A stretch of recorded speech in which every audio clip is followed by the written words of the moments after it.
अब नेहरू ने ऐसा क्या किया जो इन लोग को इतनी आग लग गई है? नेहरू इतिहास के सबसे अच्छे स्टूडेंट थे और वो हिस्ट्री से, हर बुक से सबसे अच्छी बातों को अंडरलाइन करते थे। वो नेगेटिविटी को छोड़ते थे और उससे बहुत शानदार चीजें निकालते थे। नेहरू ने अलाउद्दीन खिलजी, जो दिल्ली सल्तनत के रूलर थे, उनसे किसानों की मदद के लिए बहुत सारा बोरो किया था। क्या? मैं आपको सुनाना चाहता हूं। तो अलाउद्दीन खिलजी को आपने देखा होगा, एक हीरो है, फ्लॉप हीरो, रणबीर कपूर करके। तो वो क्या करते हैं कि रणबीर कपूर ने अलाउद्दीन खिलजी का रोल प्ले किया और सनकी, पागल और कुछ भी खाने वाला ऐसा नहीं थे वो। Alauddin Khilji was a very smart, very intelligent man of his time. तो एक बार पंडित जवाहरलाल नेहरू से आईएएस ऑफिसर्स मिलने आए। तो उन्होंने कहा कि सर, हम किसानों के लिए क्या करेंगे? तो नेहरू ने कहा कि अलाउद्दीन खिलजी एक रूलर थे दिल्ली सल्तनत के, उनकी किताब खींच के लाओ। तो वो लोग गए और अलाउद्दीन खिलजी की हिस्ट्री लेकर, आप देखो हिस्ट्री कैसे पढ़ते हैं, उसके बाद आपको जिंदगी भर के लिए समझ में आ जाएगी कि हिस्ट्री क्यों पढ़ना चाहिए, और खासकर एआई के जमाने में। तो अलाउद्दीन खिलजी 1296 से 1316 तक 20 साल इंडिया के रूलर थे और उनके ज़माने में बहुत सारे रिबेलियन होते थे। उनके ज़माने में बाहर से मंगोल लगातार, चंगेज़ खान मंगोल आक्रमण पे आक्रमण करते थे। राजपूत जो है उनके ऊपर आक्रमण कर देते थे, मुस्लिम्स उन पे आक्रमण कर देते, वो थक गए थे। तो उन्होंने क्या किया, एक बहुत बड़ी लार्ज स्टैंडिंग आर्मी बनाई, बहुत बड़ी स्टैंडिंग आर्मी। और उन्होंने कहा ये सारे रेबेलियंस को हम क्रश करेंगे, ये सारे लोग जो हमारे ऊपर हमला करते हैं हम उनको हराएंगे। उसके लिए बहुत बड़ी आर्मी बनाई। अब यहाँ प्रॉब्लम है, जब आप एक बहुत बड़ी आर्मी बनाते हो तो वो आर्मी बैठे बैठे आपकी ट्रेजरी खा लेती है। क्यों? क्योंकि आपको इतनी बड़ी आर्मी को पेमेंट देनी है। तो अलाउद्दीन खिलजी के पास सबसे बड़ा प्रॉब्लम यह था कि इतनी बड़ी आर्मी को मैं पेमेंट कहां से दूं, इतने लोगों को मैं सैलरी कहां से दूं। और उनकी आर्मी कहती थी कि सर इतने में गुजारा नहीं हो रहा, चल नहीं रहा, तो आपको हमारी कुछ मदद करना चाहिए। तो उन्होंने कहा मैं क्या मदद करूं? तो कहा कि और हमारी सैलरी बढ़ा दीजिए। तो अलाउद्दीन खिलजी ने सोचा, या खुदा, मैं अगर इनकी सैलरी और बढ़ाऊं तो मेरी ट्रेजरी, मेरा खजाना तो खत्म हो जाएगा, तो क्या करना चाहिए? तो उन्होंने अपने लोगों से पूछा क्या करना चाहिए। बहुत लोगों ने आइडिया दिया। फिर एक आइडिया आया, पता है क्या? उन्होंने कहा लोगों की सैलरी नहीं बढ़ा सकते और लोगों का गुजारा नहीं हो रहा है। तो बोले हाँ, तो फिर क्या करें? तो कहा क्यों ना बाजार के दाम को ही कम कर दें। उन्होंने कहा बाजार के दाम को कम कर देंगे मतलब? कहा government will fix the prices of every commodity, जो भी मार्केट में मिल रहा है उसके प्राइसेस हम तय करेंगे। And he did. Alauddin Khilji ने मार्केट की हर चीज के दाम कम कर दिए, इतने कम कर दिए कि उनके सोल्जर्स, उनके सैनिक खुशी खुशी घूमते थे, बहुत खुश रहते थे। कम सैलरी में सब लोग अमीर हो गए थे, इतनी चीजें सस्ती हो गई थी। जैसे ये बात नेहरू ने आईएएस ऑफिसर्स को बताई तो उन्होंने कहा सर, हिस्ट्री की स्टोरी से हमको क्या मिला सर?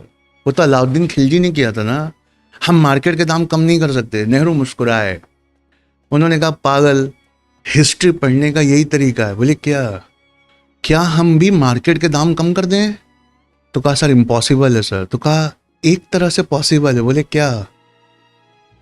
अलाउद्दीन खिलजी की हिस्ट्री हमें यह सिखाती है कि हमें मिलिट्री के लिए एक मार्केट अलग करना चाहिए और उसके दाम कम करना चाहिए, और उस मार्केट को कैंटीन कहते हैं। जितने लोग किसी ना किसी मिलिट्री वाले को जानते हैं उतने लोग जानते होंगे कि उनके यहाँ सामान सस्ता आता है। क्यों? वो लोग मिलिट्री कैंटीन से खरीद के लाते हैं। अगर वो इतने सनकी थे, पागल थे, तो उनका आइडिया क्यों कॉपी करते? अलाउद्दीन खिलजी की हिस्ट्री में जो खराब है क्यों ना उसे छोड़ दिया जाए, जो कमाल का है, काम का है, क्यों ना उसे कॉपी कर दिया जाए। उसके बाद अलाउद्दीन खिलजी ने क्या किया, सुनना ध्यान से। बंजारों को बुलवाया। कहा बंजारों को क्यों? अरे कहा बुला के लाओ। और बंजारों को सबसे कहा कि तुम्हारी बैलगाड़ी और तुम्हारे परिवार के हर किसी को यहाँ रजिस्टर करवा दो। उन्होंने रजिस्टर करवा दिया और अलाउद्दीन खिलजी ने उनको बहुत सारा रुपया दिया और कहा कि इलाहाबाद तक जाओ। कहा इलाहाबाद उस समय काशी बनारस वहां तक जाओ। कहा वहां तक गए, क्या करें? कहा किसानों में ऐलान कर दो कि किसान अपनी लगान पैसे से देंगे। किसान अपनी लगान पैसे से देंगे? बोले हाँ। अब हम किसानों से क्रॉप्स नहीं लेंगे लगान में, अब हम उनसे लगान में फसल नहीं लेंगे, हम उनसे पैसा लेंगे। तो जब ये बंजारे पहुंचते और ऐलान करते तो बेचारे किसान क्या करते, अपनी क्रॉप्स बंजारों को बेच देते, बंजारे बदले में उनको पैसा देते और उस पैसे का एक हिस्सा वो अलाउद्दीन खिलजी को लगान में दे देते और बंजारों की बैलगाड़ियां भर भर के अनाज हो जाते। फिर से ध्यान से सुनना, बंजारे पैसा लेके जाते, गांव वालों में ऐलान करते और कहते कि अलाउद्दीन खिलजी का ऐलान है, सब लोग पैसे से लगान देंगे तो अपना अनाज हमें बेचो और पैसे ले लो। सब लोग अपना अनाज बंजारों को बेच देते, बंजारे उनको पैसे देते, वो अलाउद्दीन खिलजी को उसमें से एक पार्ट उनका लगान का भर देते और बंजारे पूरा अनाज लेकर दिल्ली आते। जब वो अनाज लेकर दिल्ली आते, नेहरू ये बात सबको सुना रहे हैं, सारे आईएएस सुन रहे हैं, जब वो बंजारे अनाज लेकर दिल्ली आते तो अलाउद्दीन खिलजी ने दिल्ली में बड़े बड़े गोडाउन बनवाए और उसमें उस अनाज को स्टोर किया और उन अनाजों को रख लिया। कहा फिर क्या हुआ सर? कहा फिर ये हुआ, अब देखिए प्राइम मिनिस्टर कितना पढ़ा लिखा है, कहा फिर ये हुआ कि अलाउद्दीन खिलजी मार्केट में अनाज के प्राइसेस पे नजर रखते। जैसे ही कोई बनिया, कोई मर्चेंट, कोई दुकान वाला अनाज का दाम बढ़ाता, गवर्नमेंट अपना अनाज मार्केट में खुद बेचना शुरू कर देती सस्ते में। तो हर कोई आके गवर्नमेंट का अनाज खरीदता और बनिया मर्चेंट उन्हें झक मार के दाम कम करने पड़ते। They had to reduce the prices, otherwise हर कोई गवर्नमेंट से खरीद रहा है। तो आईएएस लोग बोले हाँ बढ़िया सर, पर इससे हमको क्या मिलेगा? नेहरू मुस्कुराए। देखिए, जवाबों को रटना और इंफॉर्मेशन को याद करना और एग्जाम में लिखना, इसका जमाना अब चला गया है। जितनी इंफॉर्मेशन और नॉलेज है बुक्स में, उनमें इतनी गहराई से तहकीक करना, इतनी गहरी रिसर्च करना कि सच्चाई परत दर परत खुलने लगे।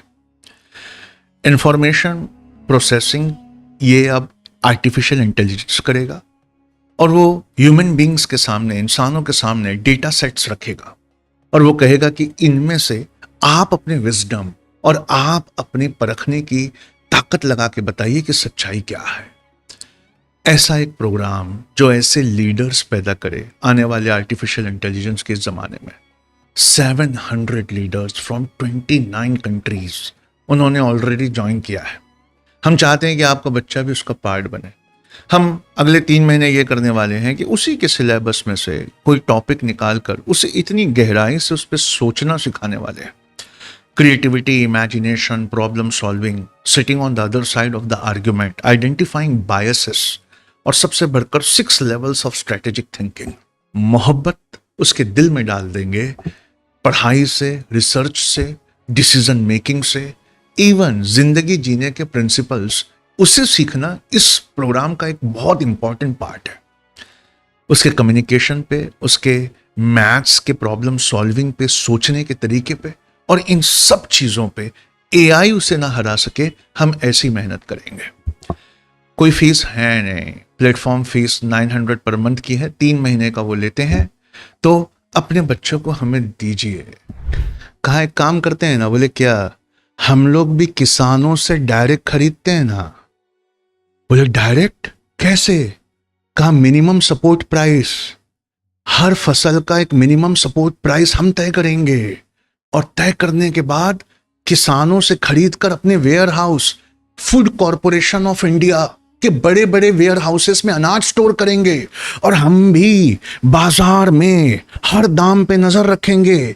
जैसे ही दाल का दाम बढ़ा, एफसीआई में हम बेचेंगे। जैसे ही गेहूं का दाम बढ़ा, वीट, राइस, जिसका दाम बढ़ाएंगे हम वो निकाल कर बाजार में बेच के दाम को नीचे ले आएंगे। सारे आईएएस ताली बजाने लगे, बोले सर ये तो हिस्ट्री पढ़ने का क्या गजब तरीका है। उस दिन से आज तक गवर्नमेंट हर सीजन में मिनिमम सपोर्ट प्राइस पर सीधा अनाज किसानों से खरीदती है और उसे फूड कॉरपोरेशन ऑफ इंडिया में स्टोर करती है, और जिस चीज का दाम बढ़ता है उससे जल्दी से निकाल कर मार्केट में डालती है। एग्जाम्पल, चावल का दाम बढ़ गया, लोगों ने चावल महंगा कर दिया, गवर्नमेंट अपना चावल मार्केट में डाल देती है सस्ता। अब जब गवर्नमेंट का सस्ता होता है तो सब लोग वो लेने भागते हैं, तो बाकी चावल कोई नहीं खरीदता, तो बाकी चावल का दाम भी नीचे आने लगता। इस तरह गवर्नमेंट अलाउद्दीन खिलजी को कॉपी करके उन्होंने फूड कॉरपोरेशन ऑफ इंडिया और मिनिमम सपोर्ट प्राइस बनाया। अब अगली चीज देखना इससे जबरदस्त,